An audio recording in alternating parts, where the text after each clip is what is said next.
Hello and welcome back. This is Metal Rocker 86. Here again, another week, another review. You know, I've been thinking, when's the last time I reviewed a Whitesnake album?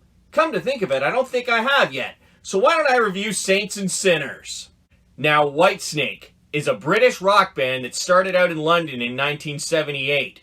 David Coverdale had left Deep Purple and formed his own backup band. They soon found their own identity as Whitesnake. Their genres include hard rock, blues rock, glam metal, and heavy metal. They have gone through a few different band members and released 13 studio albums to date. Saints and Sinners is one of them. On to the album. Saints and Sinners is Whitesnake's fifth studio album, and it was released on November 15th of 1982. It ranked as high as 7th in Finland and 9th in the UK, where it is a certified silver. It consists of 10 songs and altogether is just over 39 minutes long. On lead vocals is David Coverdale. On guitar and backing vocals is Mickey Moody. On guitar is Bernie Marsden. On bass is Neil Murray. On drums and percussions is Ian Pace. And finally, on keyboards is John Lord. Now on to the songs, starting with Young Blood, which was written by David Coverdale and Bernie Marsden. This one is quite up-tempo. Instrumentation. The main focus is on the guitars and they'll really energize you, but you can also hear the drums in the background. I really like the solo in this one as well. I interpret the lyrics as being about a guy who's interested in a woman, and I should probably stop there in this day and age, but this was a great song to start the album with.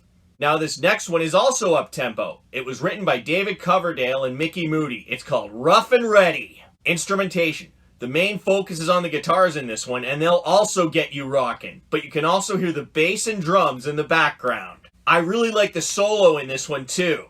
I should probably not describe the lyrics in this day and age, but this was another great song on the album. The fast tempo continues on as we get to Bloody Luxury, which was written by David Coverdale and also released as a single. Instrumentation. The main focus again is on the guitars in this one, and they're quite catchy, but you can also hear the piano and drums in the background. The solo here is also pretty catchy. I feel like the lyrics describe a guy who feels like his partner means everything to him no matter what they go through, and I'll leave it at that. This was another great song on the album. Now the tempo slows down a little as we get to Victim of Love, which was also written by David Coverdale and also released as a single. Instrumentation. The main focus again is on the guitars, which will get your head banging, but you can also hear the drums in the background. I like the solo in this one too.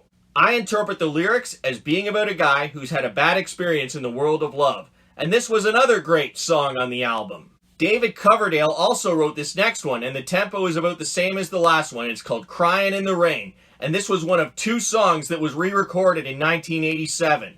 Instrumentation. The guitars are again the main focus in this one, and they're very hard, but you can also hear the drums in the background. The solo in this one is also pretty good. I feel like the lyrics describe a guy who's down in the dumps and suicidal, and there's no one there to listen to him. This was another great song on the album. Now this next one was also released as a single. It was written by David Coverdale and Bernie Marsden. It was the other of 2 songs that was re-recorded in 1987, and this one was a bigger hit that time. Here I Go Again. The tempo is a mix of slow in the verse and fast in the chorus. Instrumentation. This one starts off with a keyboard for the intro and verse, and it sounds very soothing. At the end of the second verse, the guitars come in and they steal the show in the chorus. The solo in this one is also really good. The song is about having your heart broken and how you feel lonely. It actually highlights the downfall of David Coverdale's first marriage with Julia Borkowski. The difference between this one and the 1987 version, in this one the lyrics are, like a hobo I was born to walk alone, and in the 1987 version the word hobo is replaced with drifter. This was another great song on the album. Now this next one is up-tempo. It was written by David Coverdale and Mickey Moody. It's called Love and Affection. Instrumentation. The main focus is on the very catchy guitars with some background drums, and I really like the solo in this one too.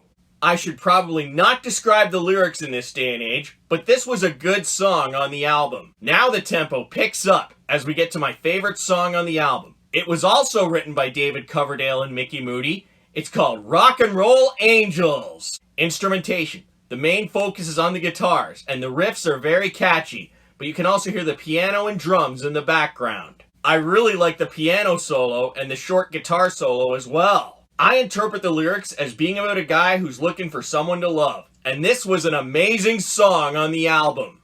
Now this next one is also quite up-tempo, and it was written by David Coverdale. It's called Dancing Girls. Instrumentation. The main focus is on the guitars, and they'll really get your head banging, but you can also hear the drums in the background. The solo in this one is rockin'.